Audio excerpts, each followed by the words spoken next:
ഭാരതരാജ്ഞി മാതാവിന്റെ പാതുകാവൽ തിരുനാളിന് കൊടിയേറി. പടിഞ്ഞാറക്കല്ലട മരിയാപുരം മരിയാംബിക ദേവാലയത്തിലാണ് തിരുനാളിന് കൊടിയേറിയത്. തുടർന്ന് തിരുനാൾ സമാരംഭ ദിവ്യബലി നടത്തി. പടിഞ്ഞാറേക്കല്ലട മരിയാപുരം മരിയാംബിക ദേവാലയത്തിലാണ് ഭാരതരാജ്ഞി മാതാവിന്റെ പാതുകാവൽ തിരുനാൾ മഹോത്സവത്തിന് കൊടിയേറിയത്. ജപമാല, ലിറ്റിനി എന്നിവയ്ക്ക് ശേഷം തിരുനാൾ കൊടിയേറ്റ് നടന്നു. ഇടവക വികാരി ഫാദർ ജെയ്സൺ ജോസഫ് കൊടിയേറ്റ് കർമ്മം നിർവഹിച്ചു.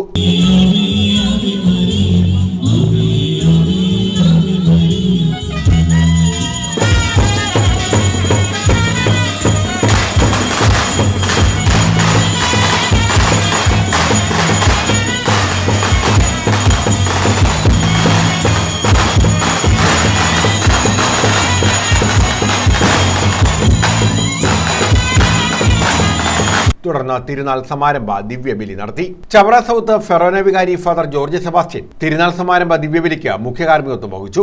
അരനെല്ലൂർ ഇടവക വികാരി ഫാദർ മാത്യു കെണ്ടർവിളയിൽ വചന വിരുന്നും നടത്തി. സെന്റ് ജോൺസ് പ്രാർത്ഥനാ ഗ്രൂപ്പ്, അമലോത്ഭവ പ്രാർത്ഥനാ ഗ്രൂപ്പ് എന്നിവരാണ് തിരുക്കർമ്മങ്ങൾക്ക് നേതൃത്വം നൽകിയത്. ശനിയാഴ്ച രാവിലെ പ്രഥമ ദിവ്യകാരുണ്യ സ്വീകരണം, 11, 12 തീയതികളിൽ ദൈവാനുഭവ ധ്യാനം, തിരുനാൾ ദിവസങ്ങളിൽ ജപമാല, ലിറ്റിനി, ദിവ്യബലി, വചനപ്രഘോഷണം എന്നിവയും നടക്കും. 15-ന് ആഘോഷമായ തിരുനാൾ സമൂഹ ബലിക്ക് ഫാദർ ബിജു ജോസഫ് കാർമ്മികത്വം വഹിക്കും. ദിവ്യകാരുണ്യ പ്രദക്ഷിണം, കൊടിയിറക്ക്, സ്നേഹവിരുന്ന് എന്നിവയോടെ 15-ന് തിരുനാളിന് സമാപനമാകും. News bureau, Sasthamkotta.